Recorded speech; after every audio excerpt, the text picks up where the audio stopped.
Sorry about that. We're looking for you. I took the left and I was supposed to take a right. You do?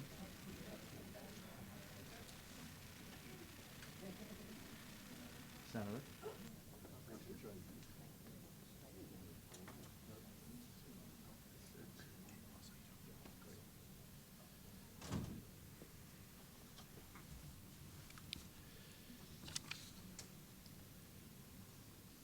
Good afternoon. Good afternoon, class. Thank you all for being here. I am honored to be joined, and you'll hear from many of these folks, Acting Commissioner of Health Judy Persicelli, Attorney General Grabir Graywall, Senator and important sponsor in this arena, Senator Shirley Turner, Assembly Health and Senior Services Committee Chairman Dr. Herb Conaway, and our Commissioner of Education, Dr. Lamont Repollet. 3 weeks ago, spurred by both a surge in vaping by teens and serious vaping-related health issues and deaths nationwide and in New Jersey, and as the State Department of Health reported on Tuesday, we have experienced our first vaping-related death. I signed an executive order creating a multi-departmental electronic smoking device task force. The charge of this task force was to identify and recommend actions we can take both administratively and legislatively to protect New Jersey residents, and especially kids, from the hazards of vaping.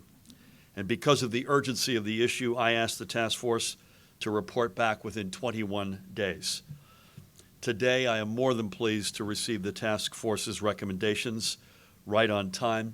I want to thank Judy for your chairing this task force, Grabir, your involvement, Lamont, and so many others. And for this, I am especially pleased to welcome students on my left, stage left, from across New Jersey, who are part of Incorruptible Us, the statewide campaign through which they are highlighting for their peers the dangers of vaping. Welcome, ladies and gentlemen. Make no mistake, this is a report that I, nor anyone else here, intends to see placed on a shelf to collect dust. This report gives us clear direction. Within our administration, we will act quickly to implement the task force's recommendations for enhanced communication and coordination among and between state departments and agencies to determine the causes of youth usage and more fully understand the health problems associated with vaping. The Department of Health's Office of Tobacco Compliance will also immediately begin ramping up its current program of so-called compliance buys to ensure that vaping merchants are following the law, particularly the statutory mandate not to sell to individuals under the age of 21. And I'll let the Attorney General speak to the efforts of his office, but rest assured his team is also currently utilizing all available legal avenues to address this situation. Without question, I would take more forceful executive action today if I had the authority. But ultimately, many of these recommendations need to be taken up by the legislature. To that end, I am committed to working with our legislative partners, obviously, and to my immediate left, Senator Turner and Chairman Conaway, Senate President Sweeney, Speaker Coughlin, Senator Vitale, others who have been strong voices in this cause, and all members. We are all in agreement that this is an important issue worth addressing. And I would like nothing more than to see the legislature come in as soon as possible so these recommendations can be passed and put on my desk as soon as possible. What are some of those steps legislatively? First and foremost, the task force recommends a ban on the sale of flavored electronic smoking devices and products, including menthol flavor. This is important. The various flavors sold at retail stores and online are marketed to appeal to children, and we cannot ignore the fact that menthol flavors have historically been used to lure African American consumers. These practices will stop. In addition, the task force recommends restricting online sales of e-cigarettes and supplies. We already require person-to-person transactions for tobacco products. We must require the same for vaping. Thirdly, the task force report also calls for increasing the penalties against retailers who knowingly sell electronic cigarettes and vaping supplies and tobacco to an underage individual, including penalties against specific employees who do so. Next, believe it or not, and I know the young folks here know this, there are hoodies being sold with vaping mouthpieces built directly into the sweatshirt's drawstrings, and backpacks with hidden sewn-in vape systems. In short, products aimed specifically to young people to vape at school. The task force is recommending that we expressly prohibit the advertising and sale of these and other items meant to hide vaping products within some other unrelated product. Next, the task force is recommending that current laws regarding signage at vape shops and other locations where vaping supplies are sold be amended to warn at the point of sale of health risks related to electronic smoking devices and product use. Further, the report recommends we take a look at tightening the legal definitions under which these retailers are licensed, replacing the current piecemeal regulatory environment with one that is comprehensive and structured. This includes a call for the creation of a centralized registry of electronic cigarette and vaping supply retailers, a step that could greatly enhance our monitoring and enforcement efforts, as well as consideration of limiting the licenses for vaping retailers to those stores which would prohibit people younger than 21 years of age from entering. These are the task force's major recommendations, and their report includes many other items for us to consider, and I look forward to our doing so. I want New Jersey to not just react to current events, but to use these events to craft thoughtful and solid policies that will protect our residents for years to come. As in any industry, I know there are good actors who want to do what's right, and I look forward to their partnership going forward. I thank the task force again for taking on its charge without delay and for delivering a comprehensive report of achievable recommendations. But our work does not stop with this report's release. In fact, our work is only beginning. But I know that we are not alone among states in the urgency to take on this growing problem. And as with other issues, we know that we can have a greater impact when we, in fact, do work together. In that respect, I look forward to joining Governors Cuomo and Lamont on October 17th to look into this and other issues on a collective basis.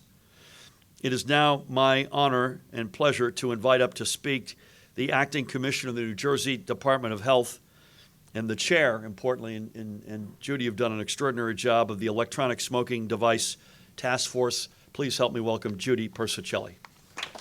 Madam, nice to see you. Good afternoon. I want to thank Governor Murphy for convening this important task force. I also want to thank the staff at the Department of Health and our sister agencies for their participation. In 3 weeks, we held 5 meetings and heard from over 200 people through written comments and public testimony. Our overriding conclusion is that electronic smoking devices pose a threat to public health, particularly the health and well-being of our youth. Our nation is struggling with unprecedented increase in serious lung injury illnesses associated with electronic cigarette devices. Over 800 individuals have been hospitalized and 16 deaths have been reported. In New Jersey, we have 32 reports under investigation and 14 confirmed or probable cases, including 1 death of an adult woman from the northern part of the state. More importantly, in New Jersey, the median age of those affected is 20 years, and our cases range in age from 15 to 51 years. The number of teens who used electronic cigarettes rose 78% in high schoolers and 48% in middle schoolers between the years 2017 and 2018, according to CDC's National Youth Tobacco Survey. They report that 1 in 4 high school students have vaped and 1 in 5 middle schoolers. The National Drug Council reported the vaping increase was the largest recorded ever for any substance in the 44 years it has tracked adolescent drug use. Young individuals use vaping products because they mistakenly believe they're harmless. For them, the flavors are a lure, as vaping liquids have been taste like candy, fruit, and ice cream. In 2008, New Jersey promulgated a law that prohibited the sale of flavored cigarettes.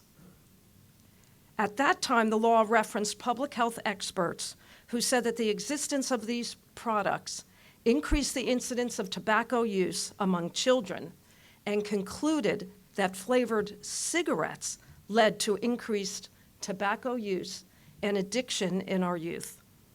Following our state action, the FDA banned sale of flavored cigarettes as well. That ban was motivated by the same rationale for the ban that we're recommending today. The CDC and FDA have not identified a single causative substance for the current illness. However, investigators have found that 77% of the individuals used products containing THC, most likely purchased through illicit means. However, yesterday, in a news report released in the New England Journal of Medicine, researchers at the Mayo Clinic reported that lung tissue they examined suggests damage was more likely caused by inhaling caustic chemical fumes. From a public health perspective, the bottom line remains the same. Nicotine is a chemical considered as addictive as heroin and cocaine and is harmful in any form. It appears that vaping is a causative factor both in the current lung injury illnesses and also in the youth addiction epidemic. We are recommending increased enforcement activities, and we are training more inspectors to increase the number of compliance buys to curb underage access to tobacco products. Doing all that we can to protect the safety and well-being of our youth is a public health imperative. Thank you. Well done. Well said, Judy. Thank you, Judy. Some of those numbers take your breath away, so thank you again for your leadership on this and for those remarks. Please help me welcome another leader in our administration in this fight and in so many, Attorney General Gurbir Grewal. Good afternoon, everyone. I want to start by thanking Governor Murphy for his leadership in acting swiftly to address this urgent threat to public health in New Jersey. Just 3 weeks ago, the governor announced a new electronic smoking device task force. All of us had seen those reports linking these products to several deaths across the country and hundreds of acute illnesses. And that's one of the reasons why we felt it imperative that we act quickly. But another reason that makes this particular threat to public health so alarming, as has been said already, is the number of young people that have been affected by it. Of those reported illnesses, nearly 2/3 are between the ages of 18 and 34, and 16% are under the age of 18. Many of them are still in high school, or even middle school for that matter. And at a time when we are using all the resources at our disposal in this state to fight a raging opioid epidemic that has taken thousands of lives, it's vital that we do not allow this to become the next epidemic, and for these young people to become the next generation of victims. Today, through the recommendations announced by the Electronic Smoking Device Task Force, we're pushing back against this particular epidemic. I want to be clear about one thing. The recommendations in this report are bold, and rightfully so. This report kickstarts a comprehensive state-level response to ensure that we protect the health and safety of all of our residents. And while our state government comes together to address this pressing public health crisis, we in the Department of Law and Public Safety will continue our efforts to identify violations of state law by vaping companies, to take appropriate action in those matters. I look forward to working more with Governor Murphy on this, as well as the partners standing here with me this afternoon. And I look forward to carrying out the important work outlined in the task force's report to protect the residents of our state. Thank you. Thank you, General, for that, for those comments and for your leadership in this and so much else. We've got two extraordinary legislators with us, and we want to hear a minute from each of them representing our two chambers today. I mentioned earlier that she is a clarion voice in this arena, but in so many others. Please help me welcome Senator Trenton's own Shirley Turner. Good afternoon. I'd like to start by commending our governor and his administration for meeting their self-imposed 21-day deadline. So often with task forces, it takes months and sometimes years before we get a report. But they knew the importance of this issue. In fact, I knew of the importance of this issue in 2016 when I first introduced the bill which would ban flavored e-cigarette vaping. And of course, at that time, I had no idea that it was going to grow to the epidemic proportions that we see here today. But so often in government, we're a day late and a dollar short. But we cannot wait any longer, and I'm glad to see this comprehensive recommendations that the task force has put together. So I am also concerned that we're not getting the word out to our young people. Education, I think, is paramount. We need to let our young people know the harm, the danger that vaping causes, and we know what it does to adults with the epidemic that we've had in cigarette smoking. The tobacco industry now, they're trying to get their hooks into a new generation of nicotine addicts because we have succeeded over the years in helping people kick the habit. So now they have gotten their hooks into a new generation where we see so many young people are being addicted to vaping. And it's not just in our inner cities, it's also in our suburban schools.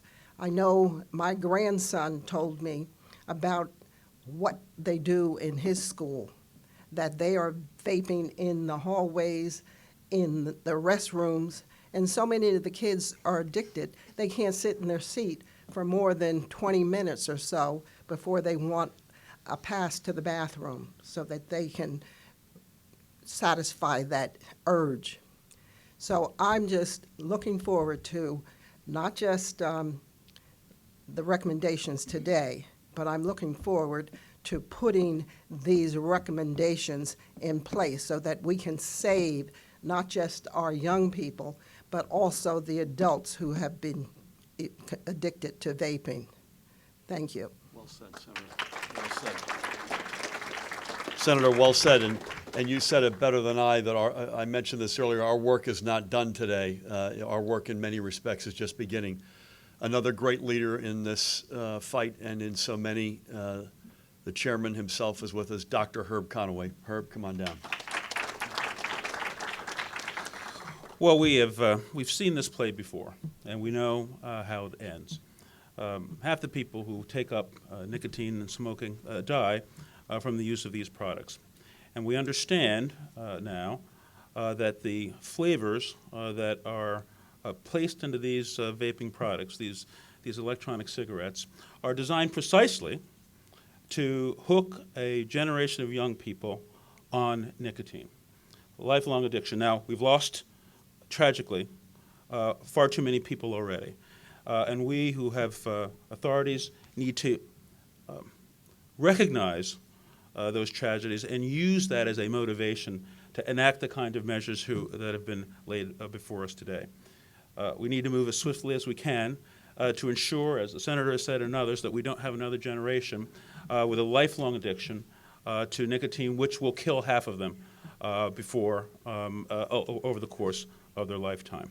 Now, these things happen by intention, and it's going to take the efforts of government and changing laws, bringing in regulation to face it back, to do the kind of educational work we need to do among schools, among peer counselors. Your role in this as young people, I tell you, will be very important. When you head back to school and dealing with your peers, peer pressure is, you probably know, very important to modifying the behavior of the people around you. People stopped smoking in restaurants because people said, you know what, I want to enjoy my meal without inhaling your cigarette smoke. Social pressure is a very important thing to making change. And the pressure you will need to bring to your fellows is going to be a very important part of this fight. And so when you go back to school, when you're out recreating and enjoying time with your friends, you need to bring the message of health to your friends and say to your friends how dangerous this is. And do you know that there's nicotine in that device? Do you know that there are harmful chemicals that can take your life? You send that message, your peers will listen. We have to do the job as adults and as government and as education. We're going to have to start monitoring the bathrooms, unfortunately, because we know that child that gets up and asks for that pass to go to the bathroom, often they're doing that because they want to go get another hit of nicotine because they're already addicted at such a young age. So it's full court press. We know how this story ends, and we need to change the ending of this play. We want to fight for life. That's the job. Thank you, Herb. Thank you, Herb, and your leadership means an awful lot here. Lamont does not have a speaking role, but nonetheless is one of the most valuable players here. He just mentioned to me that, by the way, no one in our administration through his offices comes in contact with more young people by definition as the Commissioner of Education. But he just mentioned that they're shifting their regulations to catch up with the e-cigarette reality, much as they have with tobacco over the years. So thank you, and thanks to each and every one of you. I got a couple of completely unrelated topics before we, and they are not only unrelated to vaping, they're completely unrelated to each other. So bear with me for 1 second, then we'll take a couple of questions. I want to make a very brief statement on the situation in Atlantic City. The charge to which Mayor Gilliam pleaded guilty today is, in a word, despicable. He has squandered the trust and confidence of his community and of his administration to lead that community. He must resign. Atlantic City is a strong and resilient community that is on the rise after years of stagnation. Our administration is proud of the partnership we've created through the extraordinary work of Lieutenant Governor Sheila Oliver, our special emissary Jim Johnson, and many others with the city to support this renewal. But this progress can only continue with leadership whose sole focus is on what he or she can do for the betterment of all residents of Atlantic City and not for themselves. Again, completely unrelated to that topic. I want to say this in particular with the Attorney General just a few feet away. I want to make a brief statement about the ongoing search for Dulce Maria Alaves, the young girl reported abducted from a park in Bridgeton 2 weeks ago, and the need for help in the investigation into her disappearance. I urge anyone with information to call the Bridgeton Police, 856-451-0033, 856-451-0033. Please allow me to be as clear as possible. We need anyone with information to step forward. Under the Attorney General's Immigrant Trust Directive, you are safe reaching out to the police without fear of any immigration consequences. I have been in contact with Bridgeton Mayor and friend Mayor Albert Kelly, and the Attorney General's office and New Jersey State Police have been working closely with the Bridgeton Police. This is about finding Dulce safe and sound, period. Bridgeton is a tight and proud community, working together in trust and in partnership. I hope and pray we can make this happen. And again, if you know something, please call the Bridgeton Police at 856-451-0033, 856-451-0033. Thank you, and let's all pray for that blessed little girl. And with that, we'll take a few questions, please. Governor, how much confidence do you have in Council President Marty Small's ability to lead Atlantic City? Yeah, I've got no comment on Atlantic City other than what I've just said, Nikita. The mayor has to resign, and we have to turn the page and allow all of us to focus on the entire community and the enormous progress that's being made there. We have to keep that curve going in the right direction. Please. Governor, what could you do from the task force report? What can you do on your own without the legislature? So, yep, we're doing, I touched a couple of these out front. I'm going to have Judy come in. There are a number of steps we can take through executive action and frankly through the offices that we have available to us in the normal run of business. Judy, you want to hit some of those? Sure, there's a number of things we can do. First of all, I want to recognize the kids, Incorruptible Us. They put together the education program that's on our website. Many of them participated in that. And peer-to-peer information is one of, and really strengthening that is one of the best things we can do. The second thing is our compliance buys. Compliance buys are done by inspectors. We currently have 12 in the field. They did over 4,500 buys since September of last year. And that's when they go into the shops and they make sure that they're complying with all of the regulations, particularly those of dispensing and selling devices and products to underage kids. We're going to be increasing that group by 8 more, and we have 8 are in the pipeline, and 8 more are going to be hired as well. Yeah, so there'll be 16 plus the 12 that we have. So the compliance buys are going to be starting right away. We will be working in conjunction with our sister agencies to strengthen whatever penalties we can and any enforcement opportunities we may have that doesn't require either legislation or an executive action. I believe the full report will be released by the end of today. Do you know where folks can find it? I was going to ask you. Where can they find the full report? It will be posted on our website, and I'm looking at your staff to find out. And Is it up already? Okay, the Is it report up? is up on our website. it's up so on the website. Thank you. So I direct your attention to that because it has the 15 main recommendations and then other items for further study. That's an important point. So there are recommendations that are hard and fast and then consideration for further investigation and study. Please. What percentage can you tell us of those controlled compliance buys were where shop owners, following the rules?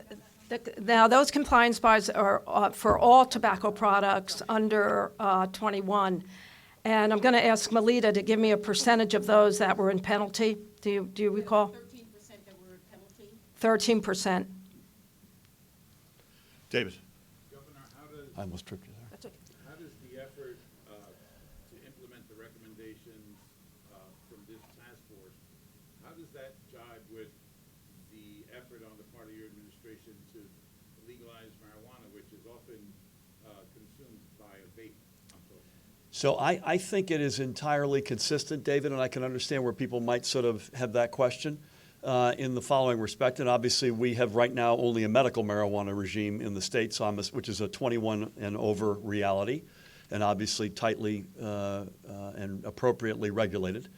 So I assume you're referring to the potential of adult use recreational. Again, I see this, I think we see this quite clearly in different buckets. Adult use marijuana, 21 and over, as this is as well statutorily, is 21 and over. And this is an explicit elimination of flavored e-cigarettes, including menthol, which is a major element of this. There's only one, to the best of my knowledge, not a user, but as the best of my knowledge, there's a marijuana flavor, and then there'd be a tobacco flavor. So I don't see there's any inconsistency here. Please. Hi, Governor, Christine Fires here. Is there any more information that you or anybody from the task force can give on the death in New Jersey? Any more information that could be given? I cannot, but Judy perhaps can. This is on the death, the one death, vaping Well, death. you know, due to privacy matters, we've given you all the information that we can. It was a woman older than 25 and in northern New Jersey. But due to privacy, that's about all the information that we can give. Thank you, Dustin. I'm curious from the commissioner, how you were able to determine that it wasn't linked to medical marijuana, you released that information, but can't say whether it was linked to illegally sold nicotine vape or it was THC related. Can you clarify that? The dispensaries for medical marijuana track all of their products specifically, and they're able to track and compare by our database those that have been affected with the illness to what they have dispensed. Thank you, Elise. On another topic, a Monmouth poll suggested that voters believe that you're interested more in a national profile than in being governor of New Jersey. I'm wondering, They obviously didn't ask me. I was not one of the people they asked. as you ascend to the Democratic Governors Association, can you allay any fears that New Jerseyans might have about your abandoning? Yeah, I can absolutely allay any fears, and I'll be brief because I want to make sure we're staying in and around this topic today. My focus is 100% on New Jersey. I've read the lessons, good, bad, and otherwise, of other folks who tried to do other things other than focus on New Jersey. It's of no interest to me.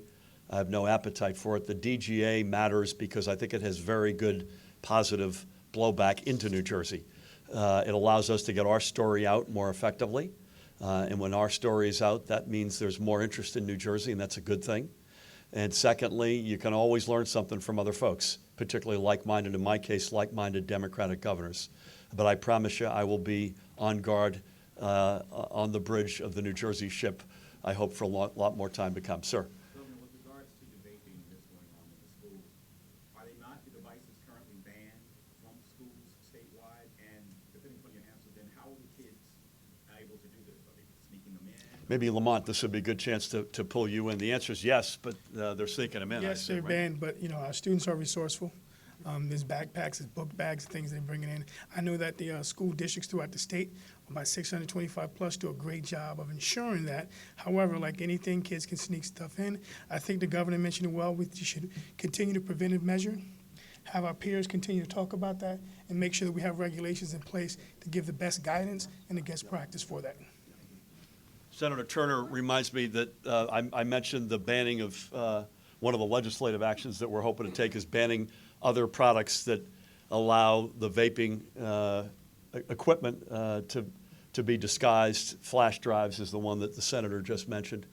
We have the #1 public education system in America, and as you said, that also includes probably #1 in resourcefulness.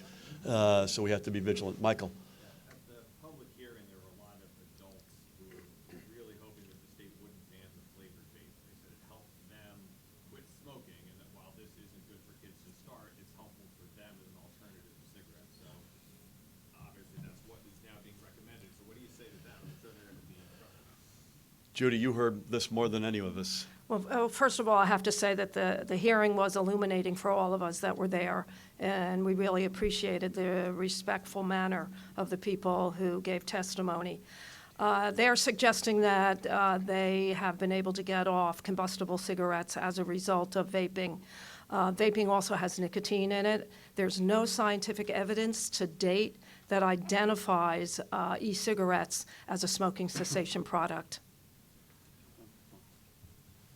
To just do 1, 2, and then we'll shut it down. But I want to also, Gerbir, before we do that, real quick, you haven't asked this, but there's been there were buzz at your hearing and in the ether about black market, things migrating to black market activity. And Gerbir, do you want to comment for a second on what you're doing about that? Sure. You know, we're obviously taking a multi-pronged approach here. I mentioned our civil authorities. We announced 3 weeks ago that we issued 15 subpoenas to vaping companies to look at their marketing practices and to determine whether if they were targeting young people. And if they were, then they're violating our consumer protection laws. But at the same time, we are looking, and we continue to look at anyone who traffics in illegal drugs and traffics in those drugs, whether it's THC and it's sold in the black market and bodegas, wherever it may be. Just the same way we're targeting those who deal in heroin and other drugs. So we continue our efforts on the civil side with those illegally marketing these products to young people, as well as those black market dealers who are trafficking in vaping equipment or THC cartridges or other things or any other sort of drug, period. And so we're proceeding on multiple fronts here, and both are important in stemming this epidemic. Well done. I have to give a shout out about Gerbere. Yesterday, Gerbere and State Police Superintendent Colonel Pat Callahan represented New Jersey at the funeral of a proud Harris County, Texas law enforcement officer who was also a proud Sikh American. And God bless you and Pat for standing up and representing New Jersey so brilliantly in an awful celebration of an extraordinary life in the context of an awful tragedy. So thank you. Real quick, we'll do 1, 2, and we're up. Thank you. Senate President Steve Sweeney has previously called for a temporary ban on the sale of vape products. Was that something that was considered? And if so, why wasn't that route taken? So we're calling for a permanent ban, actually. No, temporary ban on all vape sales. Well, I'll let Judy talk about it. The real issue here is enforcing the 21 and up on vaping in one respect, which is statutorily the requirement. And the second is to slam the door on flavored product, which goes directly at hooking kids into this. I don't know that there is the evidence, and Judy referred a little bit to this earlier, of tobacco flavor vaping used by adults is not the 5-alarm fire of concern that we have. Is that fair to say? I want to thank everybody, in particular for the incorruptible us students for being here today.